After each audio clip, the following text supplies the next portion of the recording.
Yeah.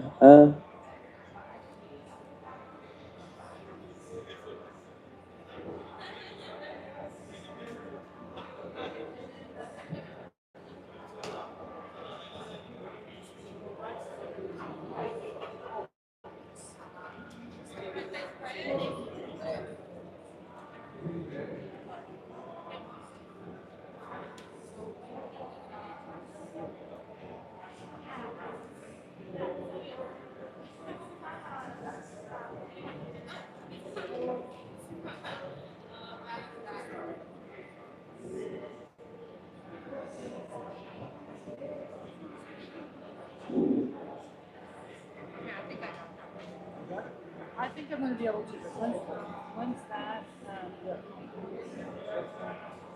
Testing, testing, one, two, one, two.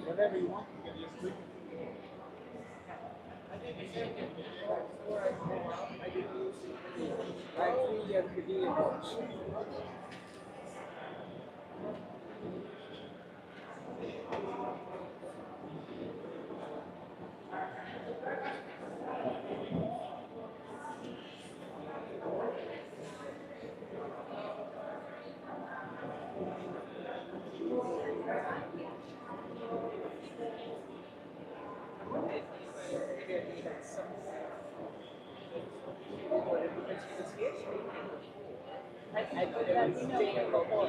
Well, that email came before. So that she doesn't know the water. Yeah.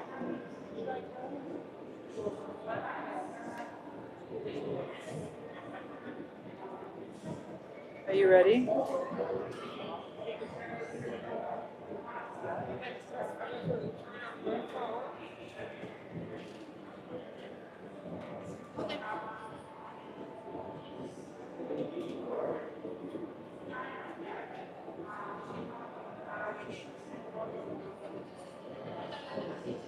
They have it up there. It's up there for you. Right. You want to see if it fits next to it? Oh, I need to put it. Why don't I take it to the door? I'll take it up there and hold it and pour it over. Like, I'll hold this in my hand.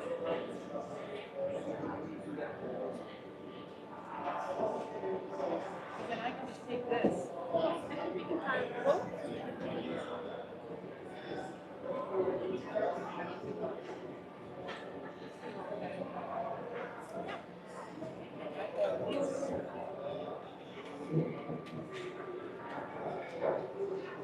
Okay. I think that works.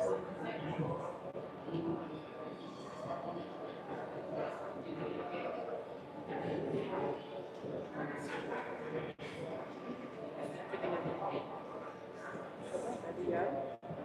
Ready to go? Let me. You're already Great. okay. I would also say the innovation Norway is who you are, what the organization does. Just a minute on that. All right.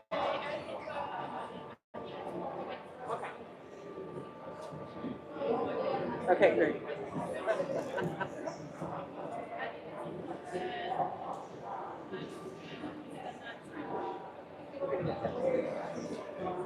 All right.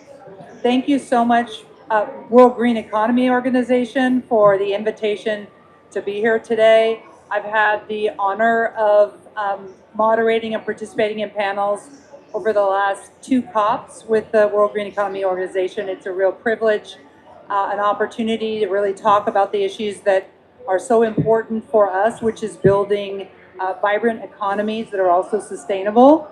And the World Green Economy Organization and its GAGE network is a critical, large-scale network of countries thinking about that at the highest levels together. So I'm glad to be here today. And we have a great opportunity to talk about a very important topic, which is how do we ensure that in countries as they make the green transition, that companies of all sizes have an opportunity to be successful. We want our large corporations to be successful, but we also know the backbone of economies, especially of all economies, and critically in low and middle income countries are small and medium-sized enterprises. So we're going to talk about innovation, we're going to talk about tools for success, And so I'm really excited to have two panelists here with me today.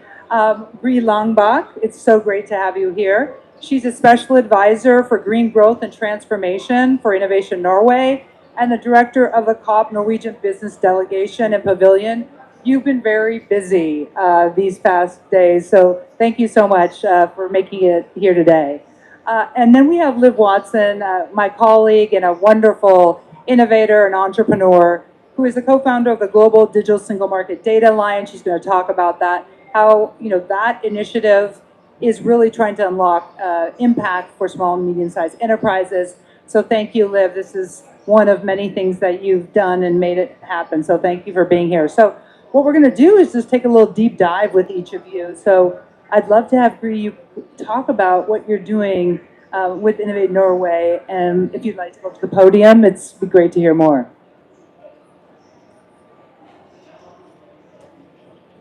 Thank you for having me, and thank you for talking about let me talk about my favorite topic. I would like to start to talk about Norway in a context. Norway is a small country, just 5.6 million people, but with big ambitions. 46% of our population has a higher education compared to the European average of 33%. We are among the most digitized countries in Europe, with strong broadband capacity, competence, and digitization in both government and businesses. Historically, Norway was poor until we discovered oil. But even before that, we built companies like Hydro, Statkraft, Yara, and Elkem on hydropower, with Swedish and French investors. What we excel at is pioneering and engineering, tailoring complex installations like offshore platforms and carbon capture systems. So, a few facts about Norway's business landscape. We have 124,000 small and mid-sized enterprises. That's 99% of all businesses in Norway. They employ 850,000 people, making them the backbone of our economy. I'm representing Innovation Norway, which is the Norwegian government's official instrument for supporting innovation and development in businesses and industry. We also promote sustainable growth and value creation through Norwegian business, as well as competence and international networks. Through one funding scheme alone that we have together with the Norwegian funding body, also the Norwegian Research Council, and another one, we're focusing on accelerating the green transition through collaboration in value chains. So far, we mobilized 2.3 billion public Norwegian crowns, matched with the same amount of private capital. They landed up in these 32 national teams. Um, we have focused on having a large diversity in our portfolio. These 32 national teams represent 450 partners, and the partners are R&D institutes, public sector, universities, and last but not least, 280 businesses, including of them 200 SMEs. So our role in the green transition, with the 32 projects I mentioned, perhaps Norway's purpose is to be a sandbox for advanced innovative solutions. If an innovation fails in Norway, few notice, but we learn at every step. The next step for many of these projects are international collaboration through EU programs. The challenge, what Norway is not so good at, is scaling and international commercialization, making new solutions resilient and global. And that's why we need passionate actors who want to develop and implement new technologies that will keep us below 1.5 degrees, or maybe, yeah, at least below 2.2 degrees Celsius. So I would like to continue to show a couple of examples of these, my babies, I call them, more or less, having the opportunity to follow them up. There's a tree 3 years duration for these projects.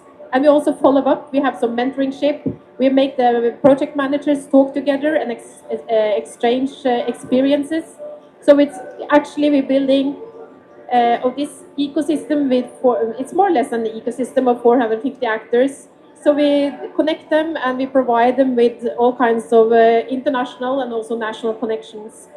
So I would like to start to say that in Norway we also work a lot with circular economy. And one of the things with circular economy, when these projects are presented abroad, a lot say, how can I do this?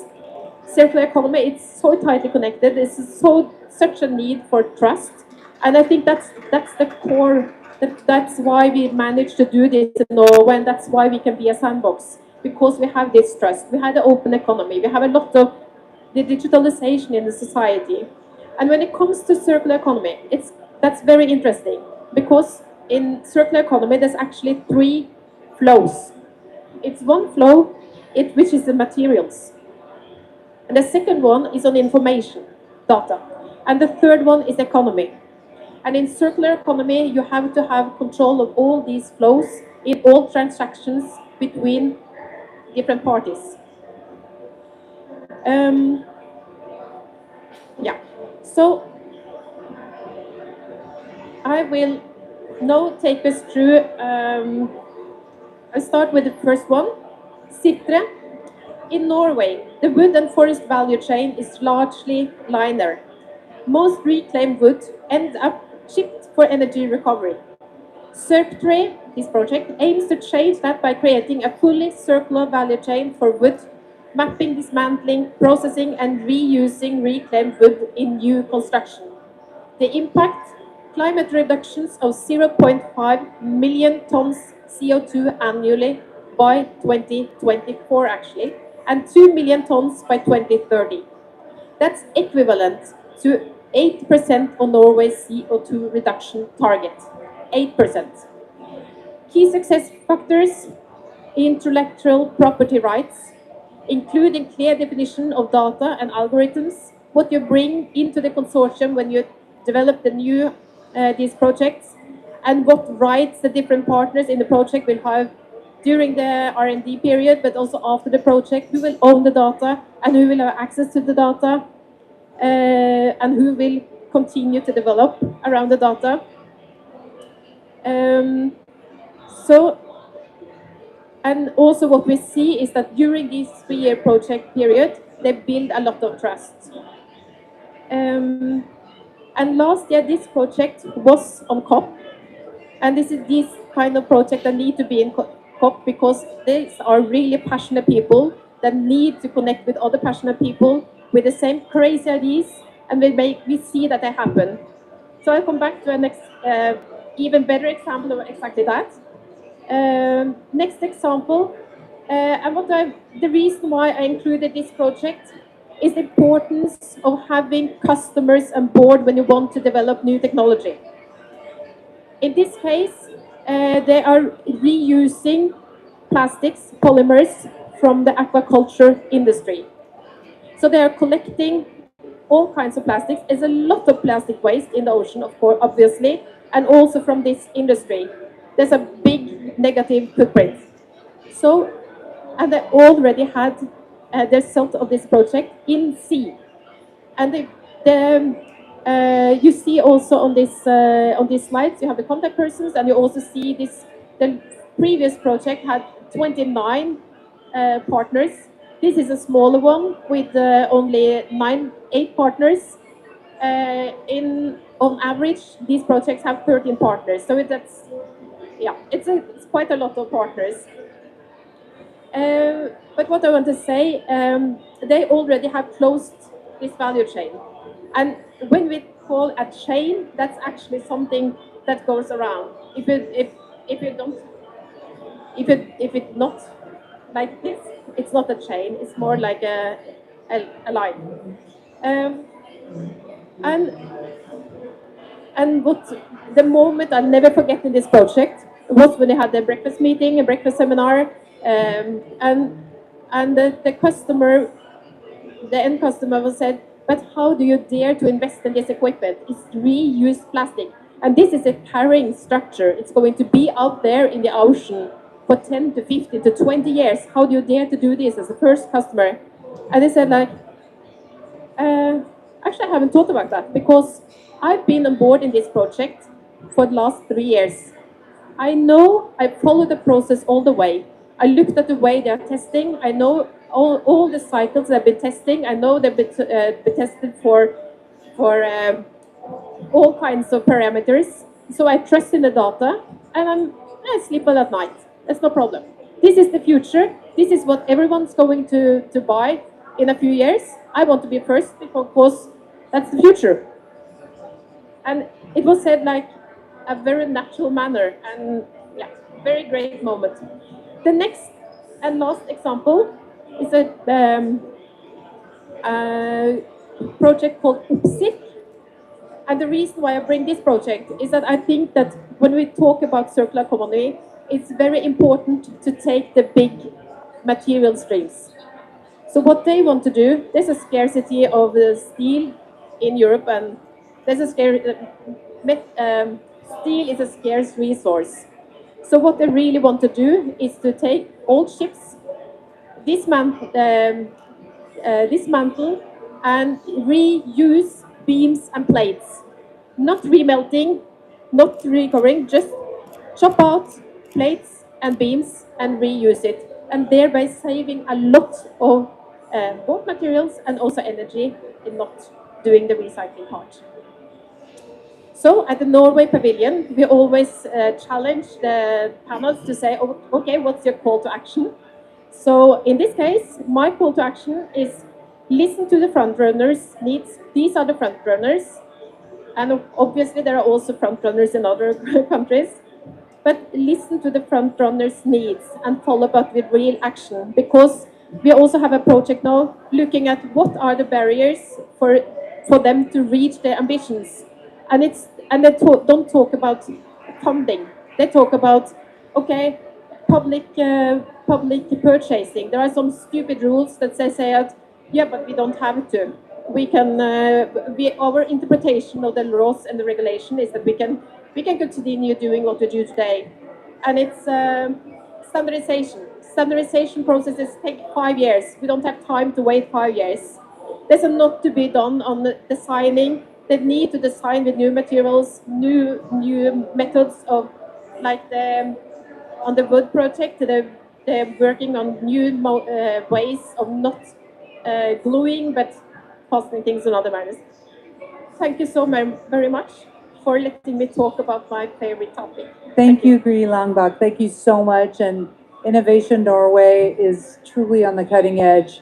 And what I love about what you're talking about is that idea of it being a sandbox and not only wanting to improve what happens in your country, but use it as an opportunity to create wealth and success in other places as well. Thank you so much for that. Now I'd love to have Liv Watson just share a little bit about what your work is and how it might connect up with what Gry's doing. So tell us a little bit about the work around the SME Data Unlock. So my name is Lee Watson. First of all, thank you to the World Green Economy Organization for allowing this topic of SME and green finance to be highlighted, because as Gry said, in most countries, the SMEs are the backbone on every economy. I come from a world of financial accounting, and for many, many years, since many, many years, we have had rules about how to do accounting and build trust to capital markets, because the data can be assurable and audited. Now, we are moving into an area of sustainability and transition into green economies. We need to have the same background to be able to support. Should we hold it further, or I don't want to see? Yeah. So what we need is the same kind of data trust to be able to support and attract investment to SMEs and these growing companies, which you say, listen to the innovators. Governments aren't going to solve these problems. We need to provide an infrastructure so these companies can succeed not just in their countries, but also beyond to foreign investment and export of technology and innovation. The only way that that's going to happen is if we get the same kind of trust in these both financial and the sustainability data that actually measure their impact on the environment, on climate, on water. So what we need is a different way that we think about SMEs. They don't have the resources to sit and think about days of providing and managing data. It sits. They don't have the expertise to be able to produce the data that supply chain will ask for in their procurement on how their green transition is. So what we need is to think out of the box and think differently this time around. That how do we get this data so that the SMEs can focus on what they should be doing, recycling. I saw infrastructure of the boats, and Norway being a huge industry in the shipping industry. We have a beautiful coastline all the way around, and we are benefiting from that. But if we don't reuse that steel, that all goes into non-circular economy or lays in oceans or other parts, rusting away. Those resources needs to be available. But how do the companies then provide data?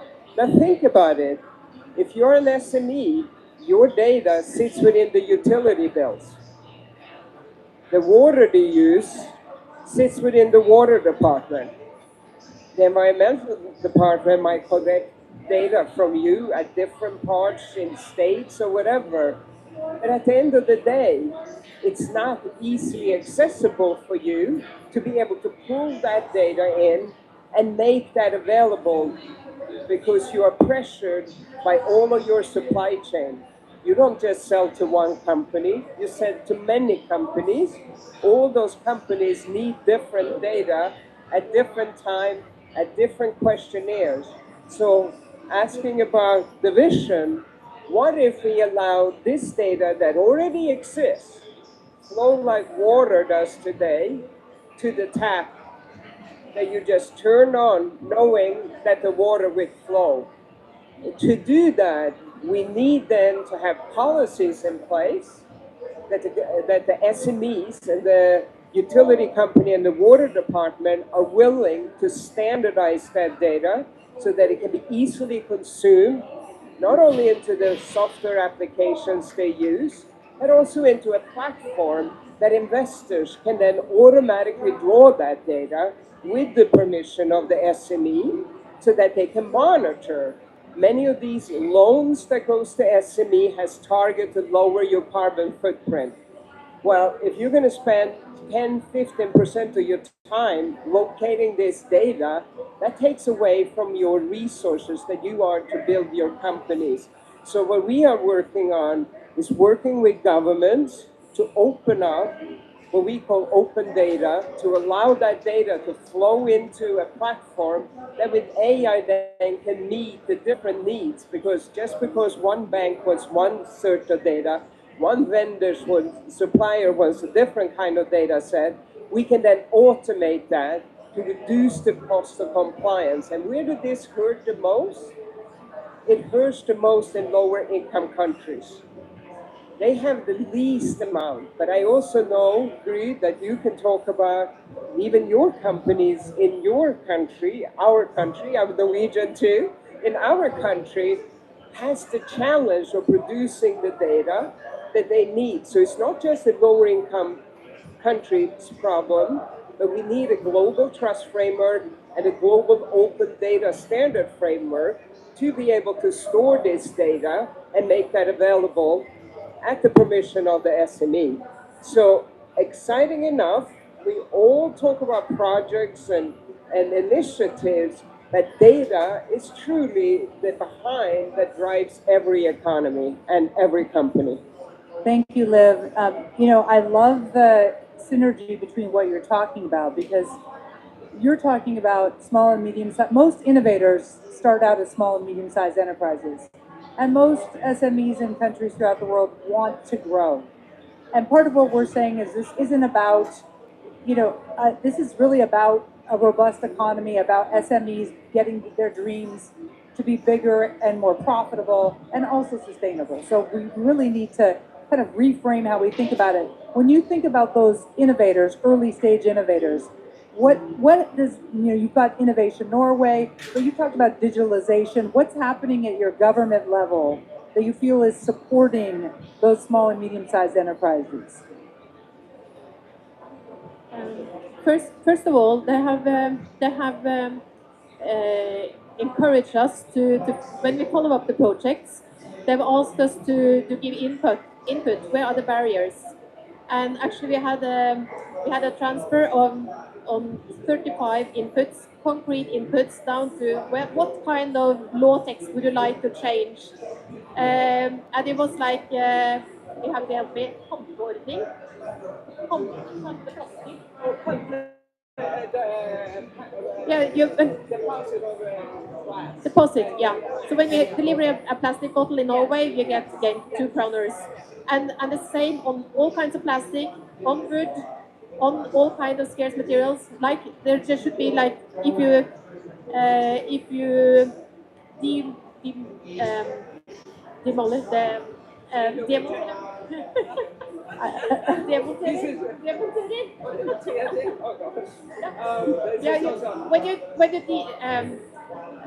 I know the Norwegian, but when you take these chips apart, Yes. yeah, instead of if you do that in another country, you get the owner of the ship gets very well paid. Right, of In course. Norway, they don't. Right. That's a cost. So there need to be some kind of deposits so that you have some I see. yeah.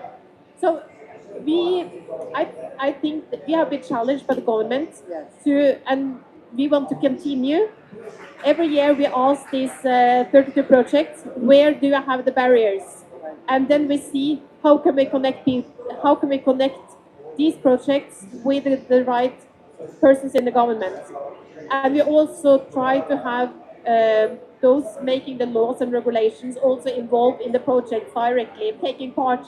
Because for instance, circular economy is a very good example. It's evolving so rapidly.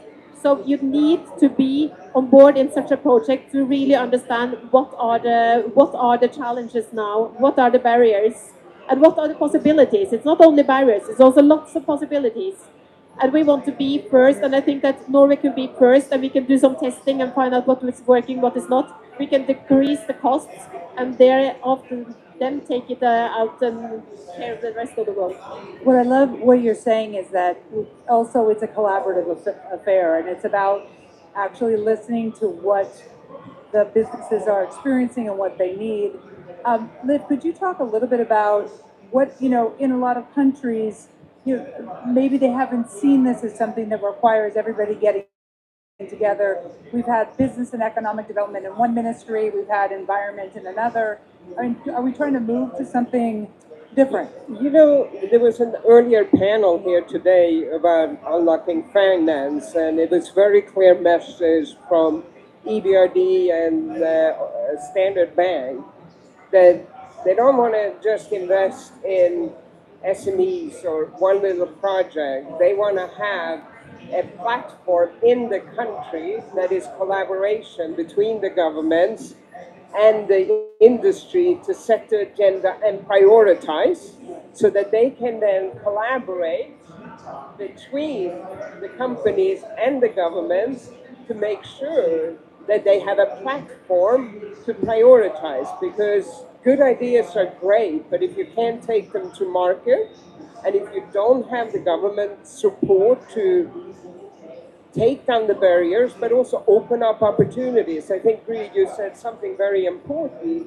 It is that we have a lot of innovation, but some of the companies are most struggling is how do they get to other countries and get their story told. Now you're talking about languages, barrier, tax, all of these kind of things. So it's also the government stepping in to help them make treaties, collaborate with other countries to have. So industry alone cannot do that. And that's actually what impresses me with Innovation Norway, is that it is the government's open door to collaborate as a platform to prioritize, because you have specific priorities, what is considered a priority to your industry. But I also want to say another thing that we keep forgetting. If we want innovation, we have to have education. These people must be educated, and what you have in certain countries is free education, most of the part, to advanced education. As a mother of twins who put two daughters through college in America, I know how costly it is for an average family to be able to do that. So I think that the foundation also has to be and come with education and innovation and collaborate. And government and businesses collaborate to prioritize where to fund and invest.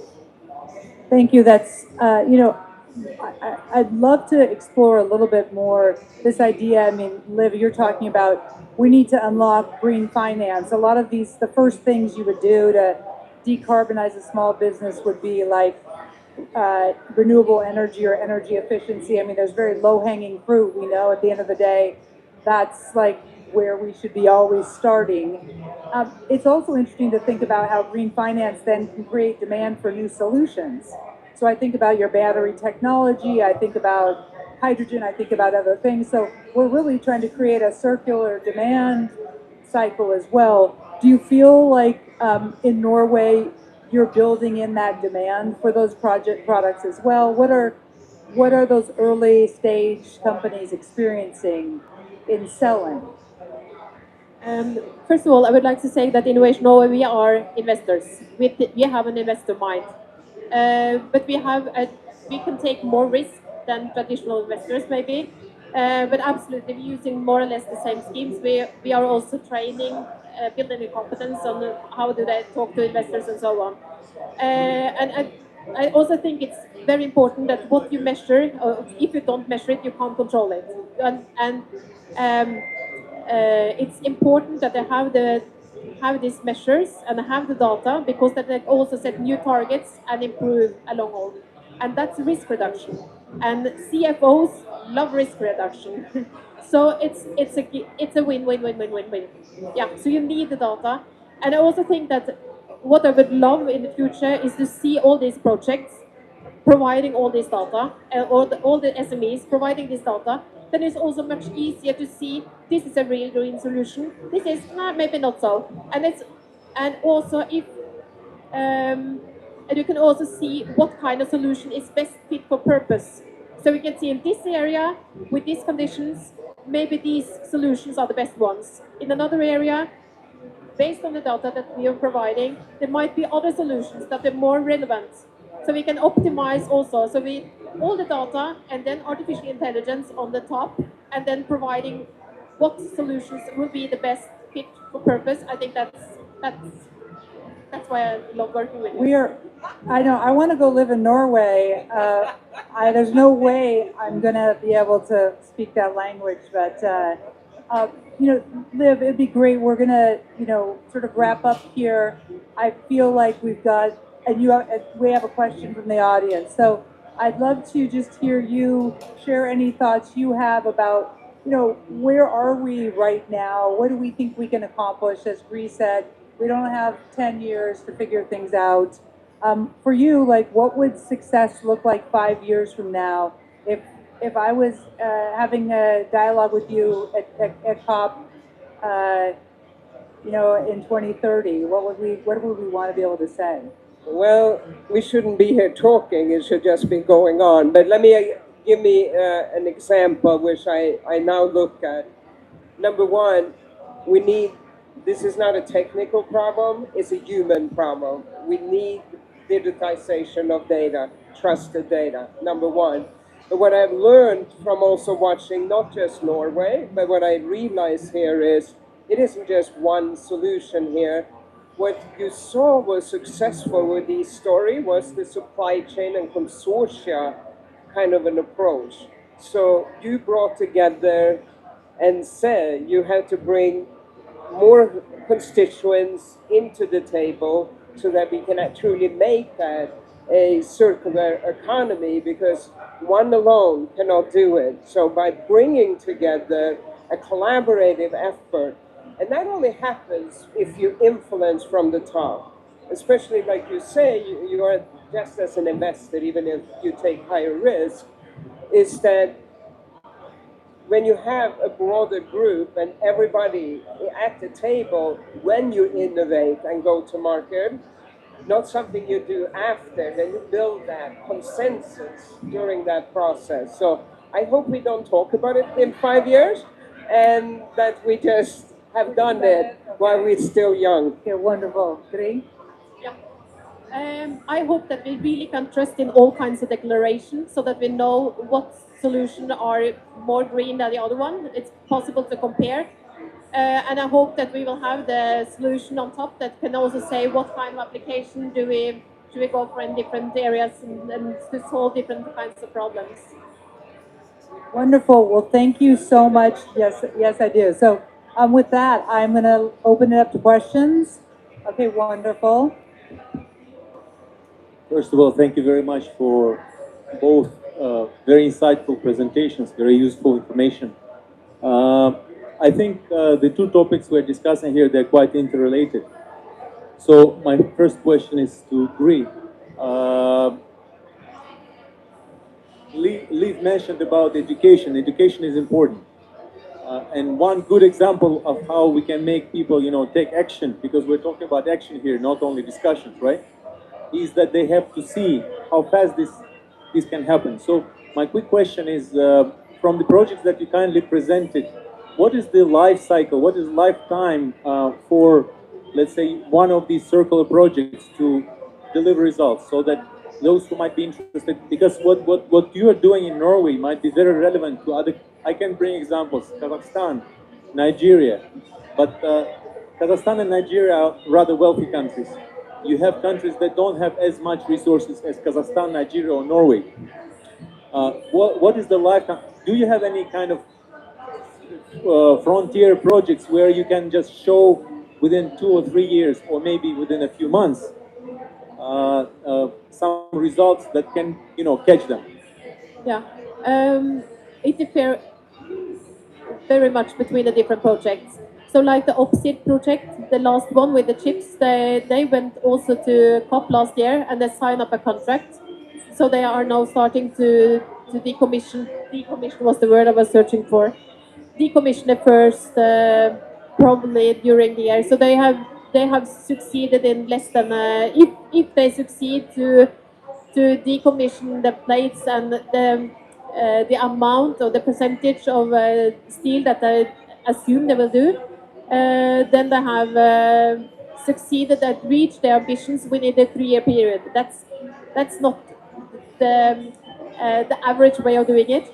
And also with the one with the aquaculture, they also succeed within a 3-year period. They have installed now one of these large installations, and it was also very it was a big deal with the authorities to have it as a carrying construction, that you really can use a carrying construction with recycled plastics. That was one of their challenges in that project, but it's there. It's bought by the customer, and so some of the projects, a few, actually have revenue within 3 years.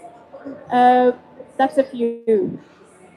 Most of them have demonstrated during this 3-year period, but they need also to continue their projects with, as I mentioned, maybe EU projects, more R&D, and also further on. We're also talking about funding the first purchaser, those who are doing the first buy of this new innovative solution, that's some kind of funding scheme also to reduce their risk when they're making the first purchase. Thank you very much. Actually, if I may, one follow-up question. This kind of work would definitely benefit, in my opinion, from knowledge exchange. So the question is, have you already been approached by some other countries that would, share your vision with the request for exchange of information, or maybe offering you some of their ideas?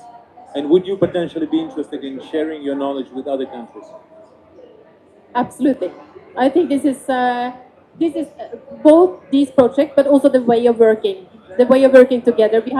We have gained so much experience because we've been following up these projects. The first were got financed in 2020, 2021, and then a new group in 2022 and the 23, and now there's a new that we have financing from January, so then will be even more than the 450 actors. Absolutely, because we have learned so much along the way, having the possibility to follow them up. And like I mentioned with all the data, that was the first problem that we saw, making this consortia agreement between the parties. And we had the consortia agreement before, but it was too weak on the immaterial property rights, and especially related to data. If you bring data into a consortia, you develop it, you bring algorithms into the consortia, and then you do the changes and develop something, and there's a probably all of the participants in the consortia would like to have access to this data and so on. So lots, yeah, we learn a lot. Yes, we will share. And I know that I asked them to translate these slides. I said I'm going to come. I hope to get the opportunity to present you. And it was like this, and I had all the 32 projects providing. So they're really happy to be disposed on the media. So yes. We live in very interesting times. Everything happens like this. But thank you very much. I only wish you the best of luck in a very noble cause you're pursuing. Quick question to Liv. Liv, you mentioned about data. Uh, you both mentioned about data, but you also mentioned that in some of the countries, some of the developing countries, I mean, in many countries that are also even developed, access to data or availability of reliable data is often an issue. So my question is, do you think, and because you're dealing with this on a daily basis, do you think the mathematical methods, statistical methods that could be applied in the absence of, because the infrastructure to get this data is, it depends on a number of factors. Oh, yeah. In order for the idea that you want to implement to work, you really need the data. Would your system accept, and would potentially the investors who would benefit from this information, would they accept statistical methods, mathematical methods in what I'm talking about? For example, if you want to know how much electricity has been spent, but rather than measuring it with all the households, you measure like only 10%. Do you think this kind of data would still be reliable, so that it can eventually deliver the result that you're looking for? It's a good question. So there are two things going on here, right? You talk about statistical data. There's a reason why it's called statistical data and statistical agency, because they do a lot of data that are symptoms or looking into it. They are not assurable, audited data that is needed for financial investment. Statistical bureaus will always, but they are also standardizing. You know, SIA standard, I'm not sure if you know the SIA standard, it's now a way to measure statistical data. But before, statistical data was estimate and indicators. So when we talk about statistical data, even they want more accurate data, so their statistics are more accurate, right? So a blend of that, but our platform is not designed for us to make statistical estimate. It is for the SME to own their data, because this is GDPR, which has, they have to allow for that data to be accessible to and give them access to the bank, to the regulator, whoever they want. So it's very different thinking, but with statistical data, we're quite involved with making that machine readable and standardized. That's actually done under the UN, something called the SIA standard. So I'm the one that argue we need to connect to see, because statistical data, they call the same data point, but with another name, with another definition. We need to get those to standards board for reporting, and the statistical to come together, and we call that standard business reporting. It's really standardizing definitions and metadata so we can utilize both data in a way to make better decisions. Just before we get to our next question, I just want to say it is interesting. We are seeing, I've spoken to a lot of different low and middle income countries, and when it comes to utility data, a lot of countries have utility data. They are metered in some way. It may be decentralized, but there is some place where you can actually get the actual number.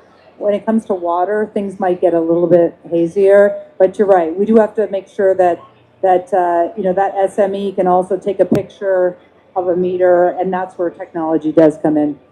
Thank you for being so patient. What is your question? And do you have a comment? You get to make a comment and have a question. You've been so patient. Yes, I thank you very much. Am I audible? It's not sound here. Hold it. Hello? There you go. Yes, I thank you very much for this presentation. I'm looking at it in a way that me coming from a developing country where we are saying that we need a socio-economic transformation, where we are thinking about education, about richness, about those SMEs. But with this, it's coming with the waste, the plastics, I may say about the plastics alone. And these plastics, definitely we don't know the data of the plastics. We know the data of the utility, but the data of plastics we don't know. And it's reaching up to the grassroots. Me, what's paining me, it's reaching up to the least level where we don't have the trucks, because like me in Uganda, we use trucks to collect this waste, but these plastics, but it will not reach at that village level where these plastics are even being are not degradable and they are wasting our soil. So I've seen in Norway your education is high, which is not the case in our country. How would you prefer like to see our country flowing to you, like, because if you are cleaning that ocean, I believe my Lake Victoria, you need it also to be clean. If it's not clean, then at the end of the day it will come to you. The carbon CO2 will be more. How are you going to help us? Then with SMEs, these SMEs definitely develop to sell these plastic bottled soda, water, which is socio-economic. We are taking everything. But how can we retrieve this waste to find that it can also bring the economy to this person? At the same time, the waste is also retrieved from the environment, and the country is at large okay. Because now me, I'm seeing in the 5 years of National Development Plan, we are saying let us do socio-economic. But this socio-economic is going to come with the plastics. So in 2030, I'll be crying to you that my soil is spoiled. How are you going to help me to find that this last person, the soil is still good soil to plant the crops, he will benefit from the crops. And if he has used that bottle, he can retrieve it out of the soil and bring it at least somewhere nearer. And you're talking about green economy, circular economy. In the town, in the city, I see that yes, we are using the bottles, but still we are using the transport, of which I'm seeing the transport is having a lot of emissions to the. How would you help such a country to develop? To get things to the recycle. What we are saying, if I can summarize, and if I'm wrong, please correct me. There is a lot of plastic, there's a lot of things out there that we can turn into economic value.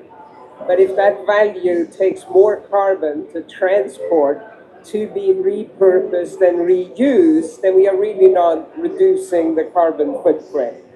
Um, a lot of countries are very big, and that's a bigger challenge. In Norway, it's quite small.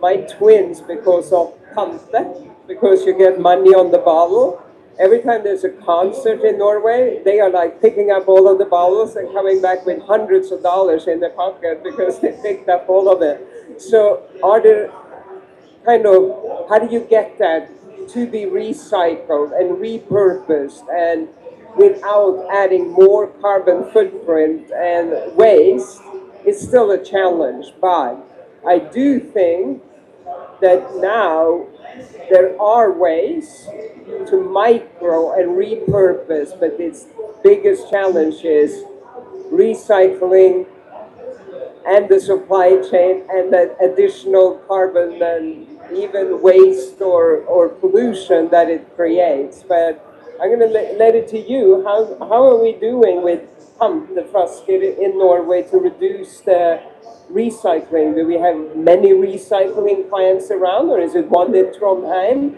that everybody drives to? Because that is actually a good question. Same with the ship. Once you take everything out, where did it go after, and what's that footprint, right? I don't have all these answers, but I think it's a very good question, and that's one of those systemic problems that we need to solve. And I think, but if Norway's small part of it, I think we should take a bigger responsibility in it. I think we could provide this test and develop new solutions. And we all know that the prototype, and the first delivery, and the second delivery, and maybe also the third delivery, they are quite expensive. But when you start producing a lot of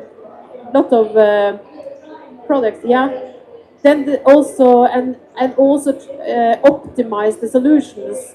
The price is also decreasing. So I think that we need to we can explore in Norway. We can afford to do testing and prototyping and carry the costs. But I think we should have as a goal that, okay, within 5, yeah, that's 5 years is a long time. We don't have that much time. My kids are just my kids are 22 and 25, so I want to have happy grandchildren. So 3 years. Um, we need to downscale and provide solutions that will fit for purpose in other countries, and I maybe also focus on uh,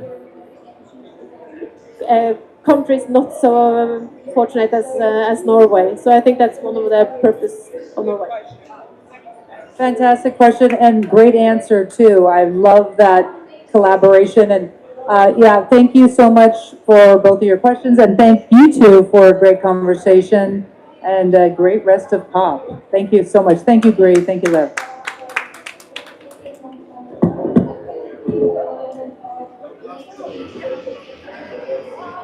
Thank you very much.